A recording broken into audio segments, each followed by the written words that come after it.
and we're going to be showing you guys today a JuicedSign setup from scratch. So if you're following along with this video in the future, please feel free to reference it in an email to us and say, hey, I was watching this video. I had questions at this minute marker or whatever it might be. We'd be happy to help you guys get to fruition with this. We're going to try to go through this all in this 1 hour video, and I'm going to try to break this up into bite-sized pieces so that you guys can follow along at your own pace. But right now, what I'm showing on my screen is the Juiced Cloud. The Juice Cloud is also going through a minor overhaul right now. So if you guys watch this video in the future, it may not look exactly like this, but the steps are going to be almost exactly the same. So just please bear with us there. One thing people have brought up to us is the exact forms plus batch tiles no longer there from old videos. So please also understand that these things get updated and changed throughout the lifetime of our company here. But today we're going to be going through a JuicedSign setup. We're going to be doing it into a contract management application. So I got this actually right off of the exchange. So for those of you familiar with the Quickbase exchange, I just downloaded an app right from there, and I actually already installed Exact Forms Plus into there. So one thing that I like to recommend to most of my clients who are going to use one of our e-signature tools, whether it be JuicedSign or our DocuSign integration, is having Exact Forms Plus, PDF Stamper, or Excel docs help create the document you're going to send. And the reason why you want to do that is because the dynamic data from Quickbase that you're generating is actually most of the time the most important part. You want to be able to have your Quickbase data on the contract, on the work order, on the purchase order, on the quote, whatever it might be that you're going to send out. You want to have that data there. So we're in the Juice Cloud, and we're going to be going through setting up another table for JuicedSign. For those of you who don't have JuicedSign yet, you're going to want to make a new account. And there's previous videos we have on making an account, so I'm not going to go through that process, but it's basically going to be the sending account you're going to be firing from. So in my use case, there's I believe it's Tillinghast dot contracts or something like that. So let's go ahead and authorize a new application. I got lots of user tokens, but we're going to use this one. If you don't have a user token yet, you're going to enter a new user token in here. For those of you who don't know how to enter a new user token, there's a video on that. I believe Justin's posted it. We also have steps on our help site. It's the same token you would use to create a slug in pipelines. And then we're going to create or choose the application we want to set up for JuicedSign. So we're going to use the contract management office hours. And you see we have two other options here: authorize only, no setup, or upgrade. The only reason why you would choose upgrade is if you already have JuicedSign and you want to get to the latest version, which will update some fields like your recipient tags. So maybe you don't have checkboxes. Checkboxes have been released in a newer version. You want to get those instead of having to make the updates by hand. You could just hit upgrade here, but we're not going to click any of those. We're just going to hit next. And then we're going to select the table we want to set up. In this use case, we want to send it out from the contracts table. So we're going to choose the contracts. The prefix for the labels, that's if you wanted to have like JS for JuicedSign in front. Prefix is before the name.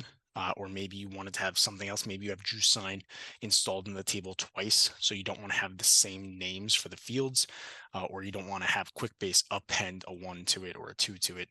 You can put in your own prefixes there. We're going to select the file attachment field. We're going to choose the EFP document. I believe that's the one we want, but let's go double check that. You know what? I don't need to double check that. EFP document is the one we're going to be using. The document template record. So this is going to be the document template from Exact Forms Plus that we're going to have the JuicedSign recipient tags pull from. In this use case, since I already have my document template set up, right? So it's document template number 2. We're going to be putting that in. Now, remember, the document templates table was created by Exact Forms Plus. In my rants before, when you guys may not have been able to hear me, I was talking about how we're going to be using one of the document generation tools. So in this use case, we're going to put 2 in. Now, if you may notice here, this is not a required field, I don't believe. So if you don't have the document templates table yet, then that's no worries. It'll default it to 1. And then this next part here, it's going to ask you for the signer name and the signer email address. So we're going to go ahead and find what we want as the signer name. So contact name is a good signer name. And then for the email address, I actually don't know if we have an email address in here yet. So what I'm going to do is I'm going to go to the top in bold here, plus create a new field. And I'm going to call it contact email. Now, in all likelihood, folks, you guys already have a field that contains the person's name and the person's email who you want to be sending this to. So I would utilize those. If not, you could always create new ones here. So I'm going to go ahead and hit finish. That is the entire wizard process for authorizing a new app for JuicedSign. Essentially, you could have also added a second signature there, a second signer. Apologies. I do like to recommend doing that for folks so that you have kind of the convention in the recipient string already filled out for you. I'm going to show you guys that in a couple of minutes. Rather than having to do it yourself, you could always comment it out. And I'm pretty sure you can go up to 3 or 4. I'll have to ask Dylan about that. I believe you can get many signers. So on this congratulations page, it actually refers you to our documentation so that you guys can help set up the features and functionality on JuicedSign yourselves. I'm going to pull that up just in case I need it. So I'll have everything ready for myself. And then it also just lists out what fields were created on our master table, which you can see it's quite a few, and then what tables were created as well. So we have JuicedSign management, JuicedSign recipients, and JuicedSign recipient tags. So that looks all good to me. I'm going to hit refresh here just so I can see that my contract management office hours application has been authorized. So since I know that's all good, I could realistically close out the cloud. I don't need that anymore. Once you do the setup, the cloud's not needed at that point. So I'm going to pull back up the contract management office hours app.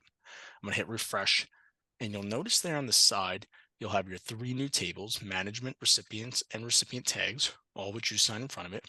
And those are all going to be used during this process. The JuicedSign management table is going to give you a list of all of the agreements, contracts, work orders, purchase orders, whatever you're doing, that were sent out for signature and some metadata with that. And then the JuicedSign recipients table is going to list out all of the recipients who were identified to receive that contract, that work order, purchase order, etc. Those two are child tables to your contracts or whatever your master table is. And then you also have the JuicedSign recipient tags table. That is a child table to the document templates table, right? So if I open up the document templates, you'll see at the bottom here, add new JuicedSign recipient tag. We're going to be using that in just a few moments as we go through the setup. I'm also going to open up this Word doc here because I'm going to need this to show you guys a few changes. We're going to go through that in a moment too, once we get everything set up on the master table. So that's all good. We'll jump back into that in a moment. So now I've navigated to my master table on the contracts, and I'm just going to open up the Sour Patch Company. That's going to be our test company today. And we have some sample information filled out. You know, we've got old forms on here. This was taken directly from the exchange. So Quickbase, I know we said we're going to do new forms, but this is Exchange. And then at the bottom here, I just made a tab for our document generation piece, which is Exact Forms Plus. And then I also have a section for JuicedSign I already made. And all of these JuicedSign sections, all these fields are created here. So what we're going to do is we're going to end up showing you guys how to best set up your master table, in my opinion. Everyone's opinion is different. But in my opinion, if you're on old forms, this is how I would do it. New forms, you can get really creative. So, you know, you don't have to follow it one-to-one. First things first, the default record report. Instead of changing the default record picker, I like to do list all for any of the report links. And the reason why I do that is because I want to see all the fields, and then you could always trim it down later. So I'm going to find the JuicedSign recipients and JuicedSign management.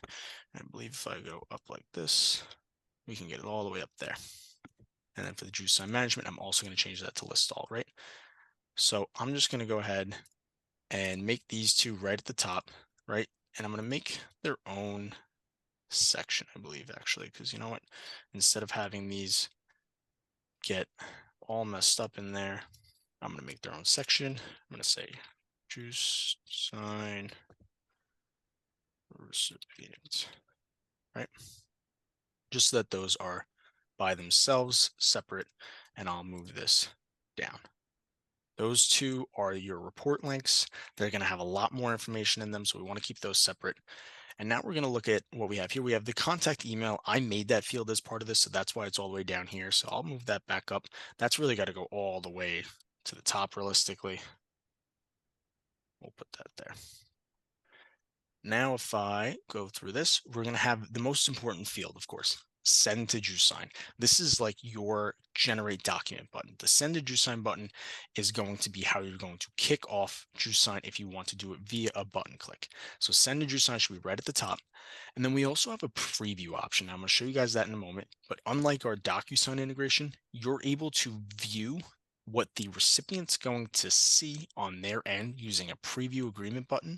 That is not going to cost you any transactions, and that's a great way to test as you're making these documents for the first time, or if you want to just preview what the end recipient's going to see.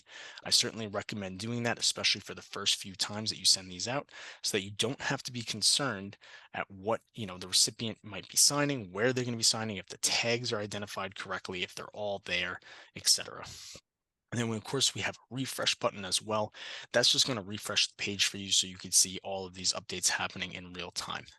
Next, we have the email message body section here. So we have agreement subject and agreement email message body. These are just going to be related to what's in the email being sent to the client. So these are formula text fields, and you can fill these in to be whatever you want. We put in some static messages there. You'll see them in a moment, but you're going to want to have these just side by side. Agreement doc fids may be the most important field on here, besides maybe the recipient string. So we're going to have these two be together, but I'm going to show you guys them in a moment. Agreement doc fids, recipient string, two of the most important fields that really control this whole process. So we're going to get into those pretty heavily in just a moment. Then we have the reminder and expire fields. These are also very important, but we're going to have these to whatever the default value is. Reminder delay is essentially how long after you first send JuicedSign out, where you want to have the recipient reminded that they have to sign this document if they have not already. And then the frequency is how many days after that. So if you put it as 2, they'll get after every 2 days, they'll get a reminder to sign. And then we have expire warning and expire after. The expire warning should be maybe 3 days before you want it to expire. So if you want it to expire after 30 days, you would put the expire warning at 27. And then the expire after, you'd put at 30, and that'd be on the 30th day after it's sent, have this be voided so that they cannot sign any longer because that contract is no longer valid. Those will give a different message than the reminder message. That's why you would use those differently. Signed document and signed doc name. We're going to move the signed document up. I think it belongs really right by the send via JuicedSign, but that's up to you guys. The agreement certificate also, I believe, belongs up there next to it. The agreement certificate is similar to what DocuSign has, as I believe the certificate of completion is what they call it. So that's our version of it, the agreement certificate. Then we have signed doc name. That's just a formula text field where you're identifying the name. That's like your FN parameter in Exact Forms Plus. We have the document type, which you could fill in. This is especially important for those who have many different documents that they're sending out via JuicedSign and they want to keep track of them. For those of you who are using a template selector field for Exact Forms Plus or one of our document generation add-ons, that document type field will be important for you to update so you can see which document, which template really was sent out for each agreement. The JuicedSign sender email. I'm going to go over this in more detail. I'm not sure if I'll do it today or in a separate video, but essentially if you have multiple senders, we give you up to 5 senders in the default package. If you have multiple senders, you have to identify the email address that you would like it to come from in that field. So that's a formula text field. You also have to make those senders in the JuicedSign management portal from the Juice Cloud, which I don't want to digress too much, so I will stay where I'm at, but that's where you do it in the Juice Cloud. Maybe I'll get to that at the end. The batch arguments and batch details. This is if you wanted to send out JuicedSign batch or triggered, like based off of a change to Quickbase, you want to have the documents be automatically sent. If you want to do this, I'm also going to make a separate video on that. This is going to be triggered by an email notification, and you're not going to have to click the button. Totally up to you guys. I always recommend that you send it out via a button click before you start setting that version up, just to ensure that it looks the way you want. But that is a way to automate these workflows very much so. Then we have 2 summary fields here, which are used in the status. And that's essentially the number of JuicedSign agreements sent for this record and the number of JuicedSign agreements completed for this record. And then we have the latest agreement record ID. All of those are being used for the JuicedSign status field, which is not, I think that may just be used in one of the child tables. So let's go take a look at what we got here. So we got our recipient records at the top. You see my list all showed all of the fields from the JuicedSign management table and all the fields from the JuicedSign recipients table. You can definitely cut that down quite a bit. You don't need to show that all there, but for the sake of the demo, I'm going to leave all those there for now. And then we have our send to JuicedSign, our preview, our refresh, everything kind of set up the way that we're expecting. The signed document is a blank file attachment field. The agreement certificate's blank right now. And then as mentioned, we have our agreement subject and agreement email message body. These are just formula text fields. So you can change these to be whatever you want. Instead of request for signature, maybe I'll be a little sassy. I'll say, sign the document. Really be a little demanding. But we'll leave that there for now, just so you guys can see that that changes, reflects right on whatever you make. Now, the one thing I had mentioned before was the importance of the agreement doc FIDs and the recipient string, right? I've made that very evident that that's something that we want to talk about. So I'm going to go into those now. The agreement doc FIDs is another formula text field, but what this is doing is this is identifying the file attachment field in which you're pulling from. So this is going to be the file you're sending to the client. So that's the field ID, right? So this is field 28 we're sending to the client. And we're using document template record number 2 to identify what recipient tags should be sent to the client as well. So kind of what document is it and what template is it coming from where the tags can be identified. That's super important to know. In the future, we'll be adding additional ways to configure this where this will be coming from Amazon S3 as well.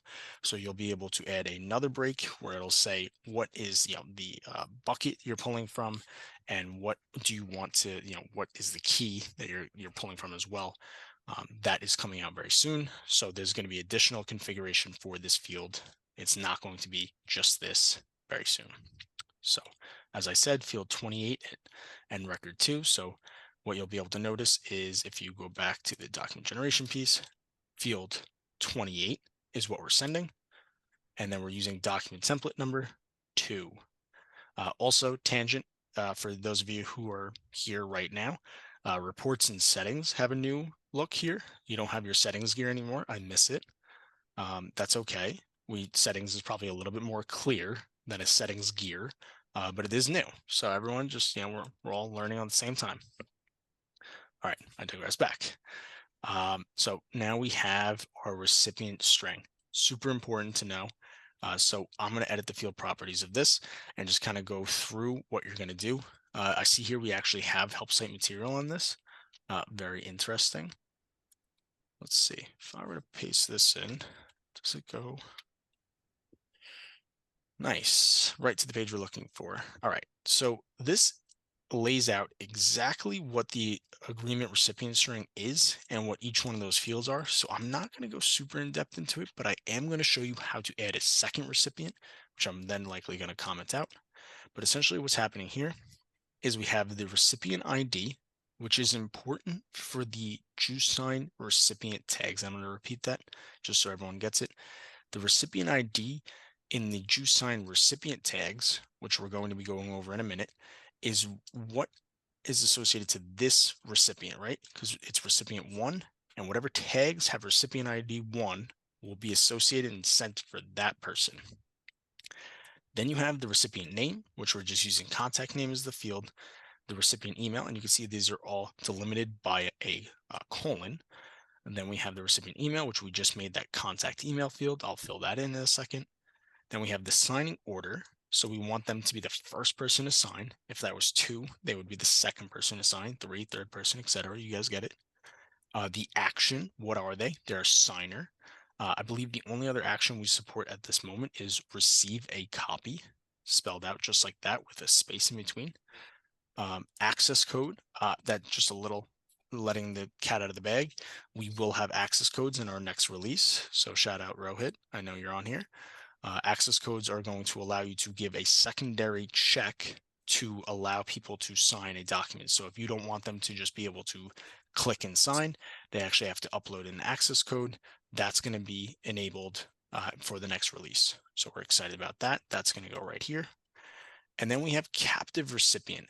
That's either a true or false. A captive recipient means that you want the individual to sign right from the JuicedSign window. That works best if you're having someone sign from like an iPad or a tablet, or maybe even their phone, as long as the person's in person, or if it's an internal signer, that works as well. So I'm going to put that for true. And then the contact email, I'll leave the same. Now, I'm also going to make a second recipient here. So I'm going to just copy and paste it. We're cheating a little bit, making our lives easier. Why try to reinvent the wheel? I'm going to put an ampersand in the front.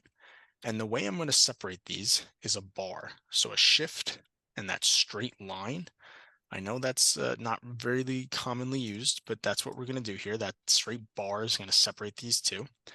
Now, remember I was saying the recipient ID. So we're going to change 1 to 2 because now we want the second recipient. And we also don't want to use the same field for contact name. Obviously, we don't want to send it to the same person twice. But what we are going to do is we're just going to hard code my own name in there.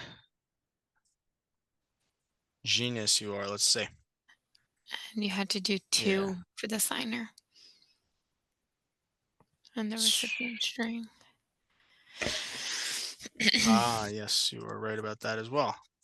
We want to make that a 2 as well. So like, as we were saying, we want to have the signing order as 2, and we also don't want the true. We want that as false. Can't be silly there. Yeah. So that looks good. So we have our contact name and then we have our contract email. I think that's all good. Let's make sure we also fill in our field here. We have our, ready to go, the contract. Oh, we put it all the way at the top. So we just got to fill out our contact email. So we're going to make this myself as well. And now I believe we're good to go on the master table. So now we have everything filled in. We have our 2 recipients here on the master table. And let me zoom back out. And everything else we're going to leave the same. Reminder delays and frequencies, we're not worried about that right now. Obviously, we're doing this all live. You can change this to your likings. The JuicedSign agreement doc name, that's totally fine as well. The document type, we're just getting from the table contracts, that's totally fine. The sender email address is going to be me. And then the batch information, we're not going to be going over in this call specifically, but we can go over that in a future call. And then, of course, we do have our summary fields as well. And JuicedSign status there at the bottom is hiding. Let's see. Do we have everything right? I think that should be good. So let's go ahead now. Now that we have everything on our master table, let's go ahead back to our document templates table, like I mentioned before, right? So I navigated now to a different tab, and I'm in the document templates table. And what we're going to be doing is we're going to take a look at this template that we're using for Exact Forms Plus, and we're going to add a new JuicedSign recipient tag, right? So let's go ahead and open up what we have. So here's the document we're going to be sending, right? So maybe there's just some fields from here that we're going to be including. Not all of these necessarily are going to be used. Like one thing I see, contract duration, I don't think that's going to be bringing back the right information there because that's a duration field. It's actually good to see, so we'll show that. But what we're really trying to show you guys here is we have these tags. So we have T1, I1, T2, T3, S1, S2, D1, D2. The reason why we're using these is we're essentially going to be having the JuicedSign recipient tags identified from these markers. These are going to be our recipient anchor strings, right? So I'm going to pull this up on my other screen here, and I'm going to show you guys how I'm going to make these tags. And what I'm actually going to do as well is I'm probably going to cheat. Once I make the first one, I'm just going to take these and then copy it and just change minor things about each one. So important, we're relating it to the document template number 2, so right at the top. So we're going to leave that. And then we're going to have the recipient ID number for this first one be 1 because we want to have it sent to that first recipient. We're going to make the first one here, we're going to make it, signer 1 as the name. The label, we can also have that be signer 1, keep it super simple. The tag type, we have several different tag types available. We have signature, first name, last name, etc. All of these down.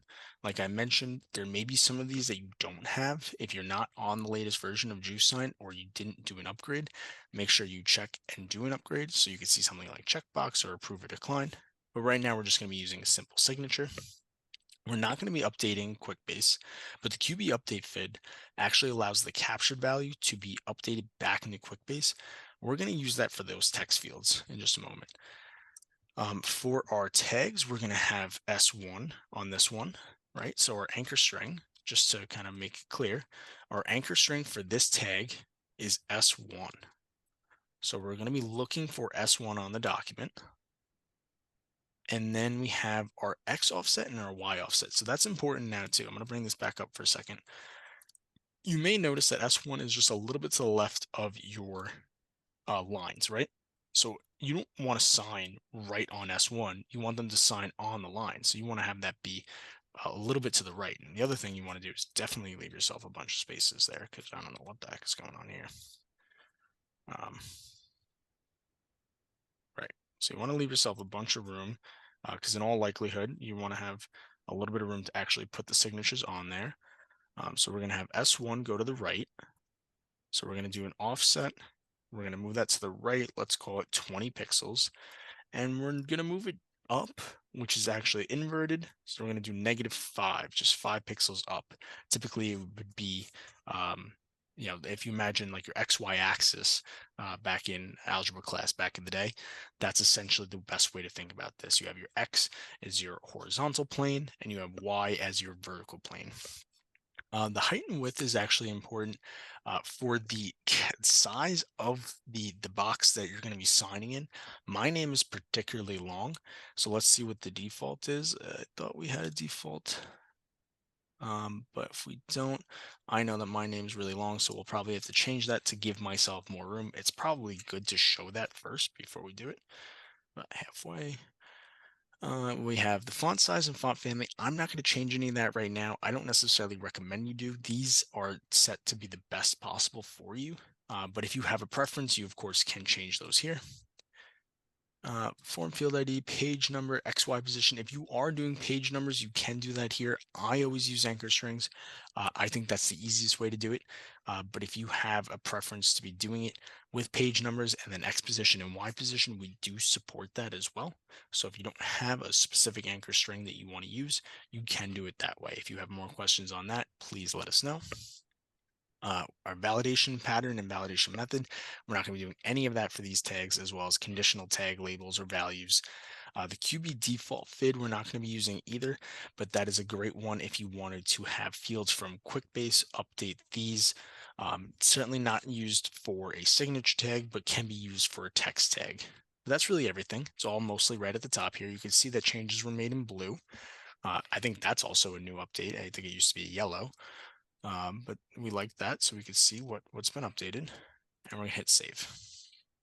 All right, so let's see, it should show on this template. Probably not going to, because with the new forms you have to make the report. That's all right. Report, choose report, recipient tags, list all. That looks good. Now let's move it to the right, and let's extend that over. All right, let's take a look.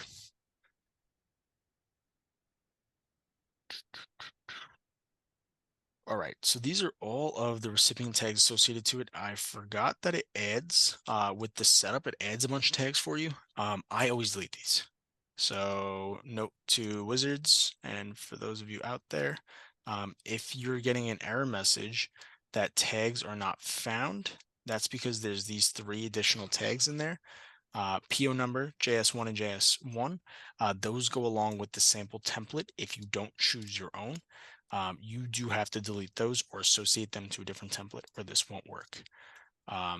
You'll get a message that says that you're missing recipient tags because those are there. So just keep that in mind.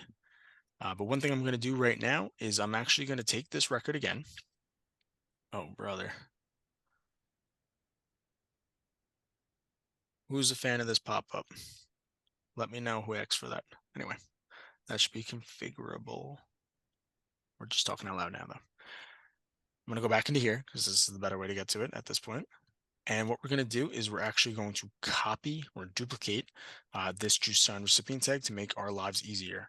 So we have a bunch of different ones here. I'm going to go ahead and make them all quickly. We have D1, S2, and D2. So what I'm going to do is I'm just going to jump right in and I'm going to make 2. And we're going to do signer 2, signer 2, still a signature, anchor string, S2, and everything else is going to stay the same. Save. We're going to duplicate that again. And you can see how quick you could actually do these. If you already have your document in place, you're really able to do it very quickly. So 1, and for this, we're going to do date 1, label, date 1, type of tag. Obviously, we want to change this one. I'm going to have this to be date signed. Date is editable, date sign is not. We're going to do D1, and those I'm also going to keep the same as well. And then I'm going to copy this one. What did I do wrong? Nothing. Okay, good. Never mind. Just kidding. Day 2, day 2, day 2, D2, everything else the same. And then what I'm going to do quickly is the initial, and then I'll do my text. So we'll have the initial be for the second signer.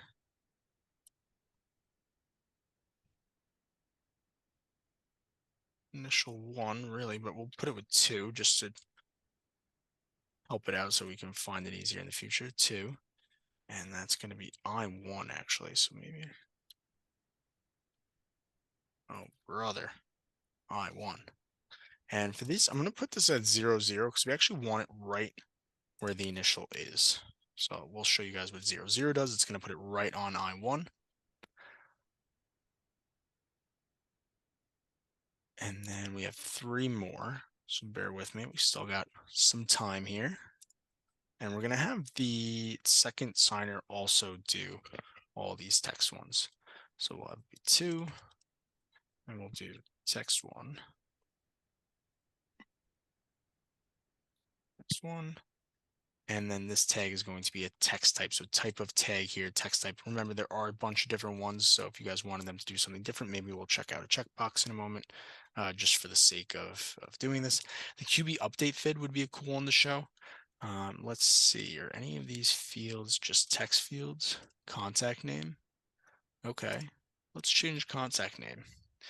So that's T1, and that's 36. I want to make update fid 36. Instead of the anchor string, we're going to do T1. And the X offset, I'm going to put at 10. Y offset we'll leave as blank. And we're going to save that. All right, and let's duplicate that again. Again, this is just going through all of them. I'm just going to use this opportunity to make, instead of text to, I'm going to do this CB1 and CB1. And what I'm going to do is I'm actually going to make this a checkbox just so we could show a different type of tag. Just because I don't believe it's necessary to kind of do it all. And I'm going to change the anchor string to be T3, just because we have a bunch of them already. So we'll just let things be a little different. All right. So now we have all of our tags. If we go back into the document templates table and hit refresh here,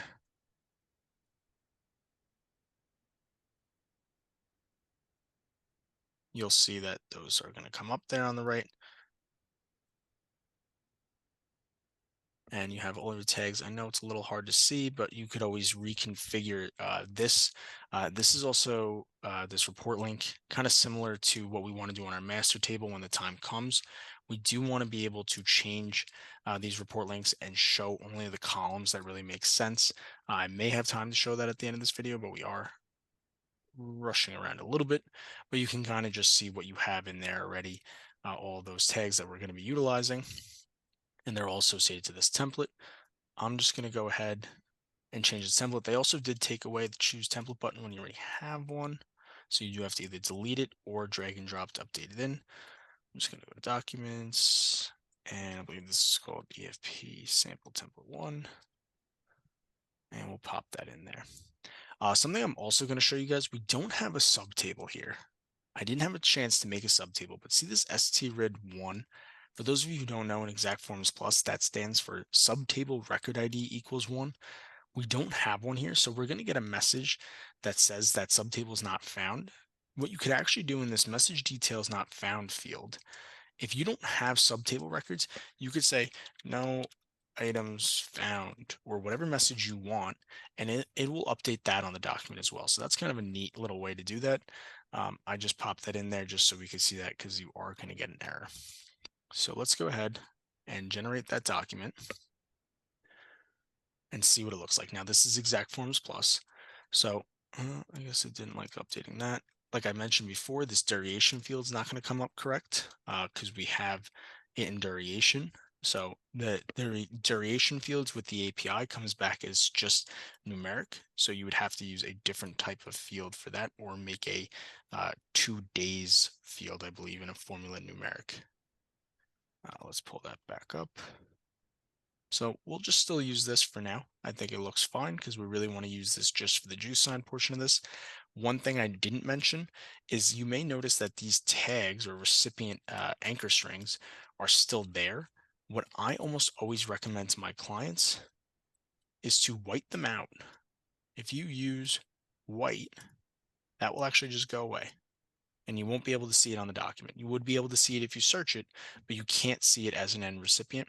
I'm going to leave them there for now just so we can see in reference where they are to where the tags actually show up.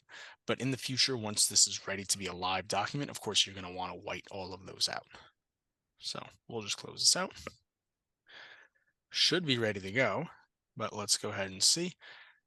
If you preview your agreement, you'll be able to know if you get an error right away. So it looks like D2 and S2 are not found. Please make sure you have an anchor string in the document for that. So let's go see if they're found. So D2 and S2, one thing I'm noticing is there may not be a space there. I like putting a little space in there. It makes things a little bit easier. But let's go ahead and save that again. Sometimes that could be a little finicky on how it finds tags depending on kind of what text is surrounding them. So let's see. Uploading files from here, a little bit more difficult. Drag and drop. Save again. All right. So I'm going to go back in here. I'm actually going to hit F12 and hit empty cache and hard reload. Sometimes I feel like that is great, especially with new forms. Things can be a little finicky. So we do see that space is there. And let's just see if it's going to play nice. If not, we'll check our tags. Now it's just saying D2 is not found.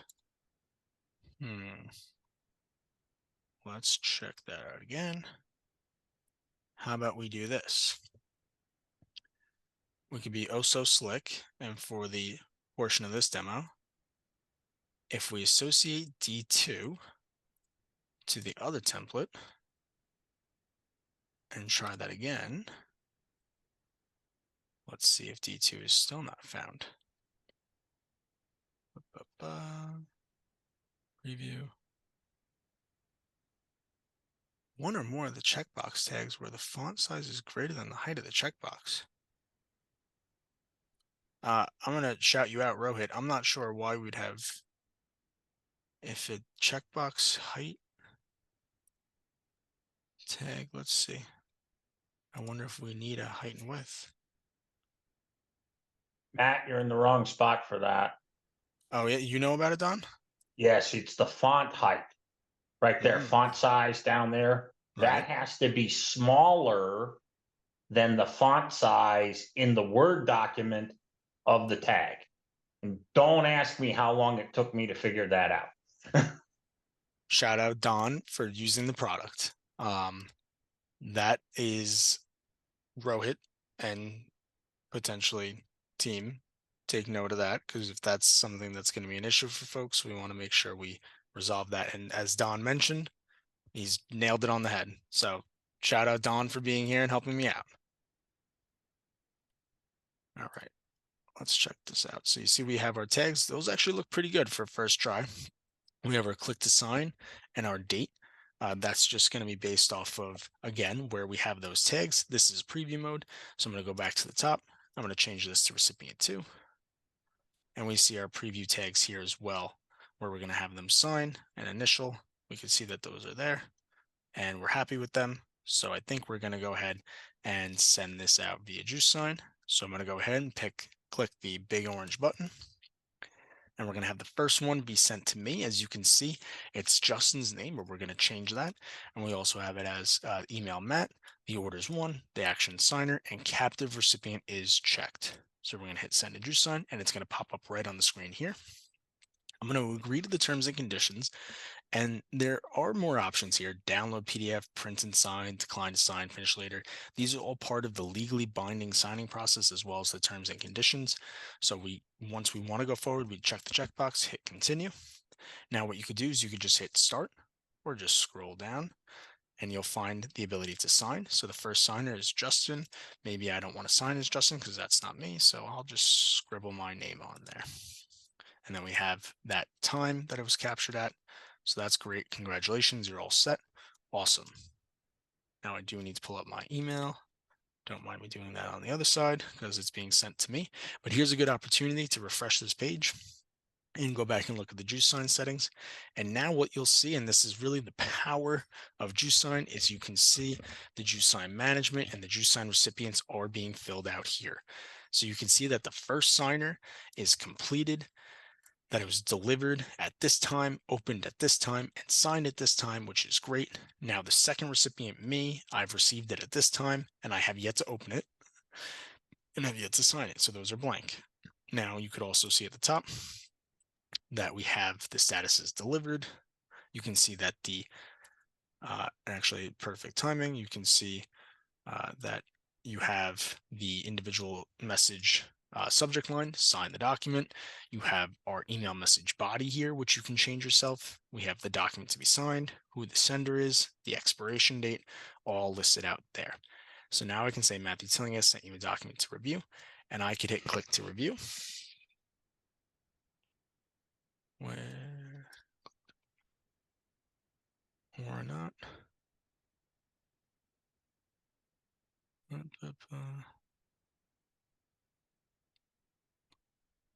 Oh, just kidding. It was over here. Sorry, guys.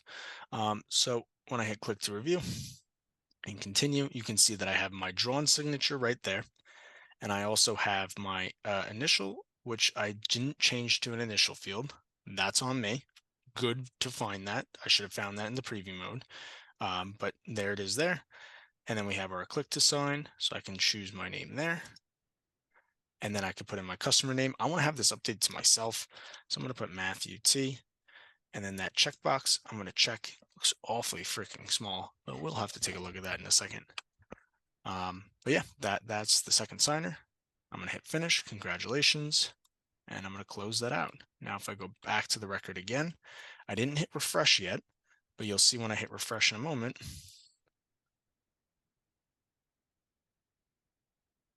You'll notice that we have all of those fields filled out as well. My name is completed. And in just a moment or two, you'll also have the signed document fill out as well. And you see my status is also completed here at the bottom. You'd likely want to move that to the top, have that on reports, etc. But that is a crash course of setting up JuicedSign in, really 40 minutes, because the first 10 minutes we had a little bit of technical difficulties. I know I had to speed up a little bit. Did anyone have any questions? I know I went through a lot. Does anyone have any questions on JuicedSign from what I just showed you? Your old DocuSign integration came with a robust dashboard so that you could have tracking of all the envelopes. What's the options here? That's a great question, Don. I'm going to pull up our Juice Tech app so I can show you what we have. I don't believe it comes standard, like we don't do the installation for this. And I'm curious too if our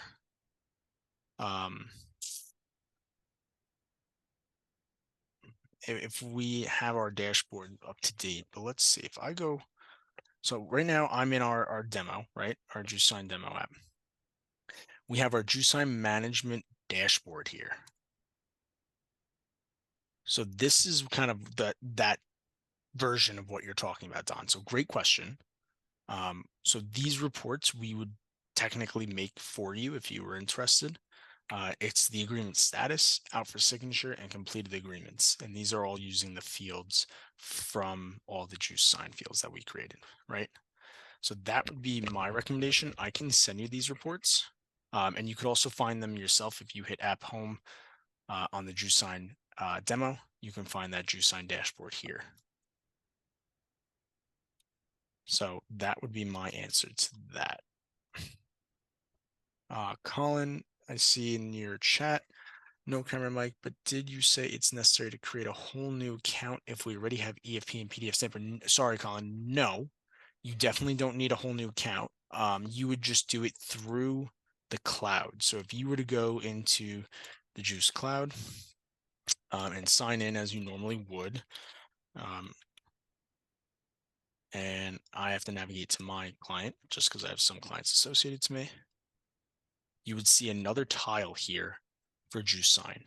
So when you go to do the installation of JuicedSign, you do have to make a JuicedSign account with us technically, because what we're doing is we're sending out from a certain email prefix. So mine's Tillinghast, but yours might be Colin, or maybe yours is your company name, which it likely will be.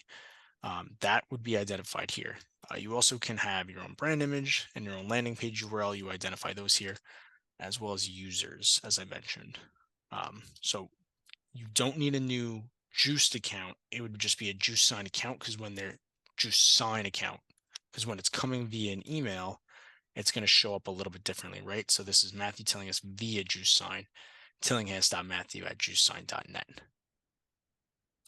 So you're essentially making this email address. That's kind of the account I was referring to, Colin. But great question. Yep. So once you do that setup, that's going to be the first step in the wizard.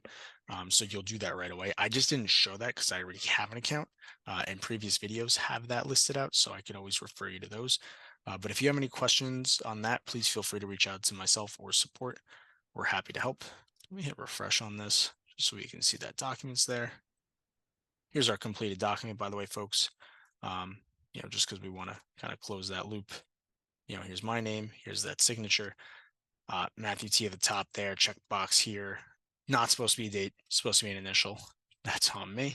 Let's go see that initial, edit, and not date signed. Silly mistake. That's what happens when you rush. You're going to go ahead and make that into an initial tag. Simple as that. Now, the next time you do it, that's going to be an initial. I could probably just show you guys in preview.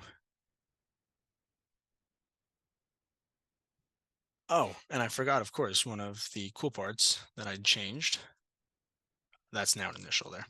One of the cool things I did that I didn't even mention is I changed my name to Matthew T. So that's what that update fid does. So totally forgot to mention that. That's no longer Justin. That changed to Matthew. And that actually went and updated into the JuicedSign string as well. But all right, that is a crash course of JuicedSign. Obviously, it wasn't the cleanest. Things happen, things come up, and you have to kind of make changes as you go along. Thank you, Don, for your help. Thank you, Shally, for your help. You guys both stepped up there. Check boxes. We'll definitely be looking into why maybe we need to change the file size. I was copying those fields, so that could have affected why it came up that way. And I did choose that checkbox not from the start. But we hope that this video was beneficial for you guys.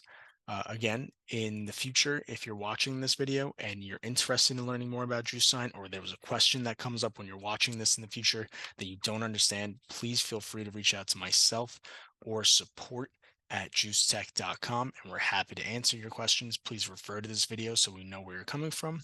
And if you guys are interested in starting a trial, please go ahead to the Juice Cloud and get started.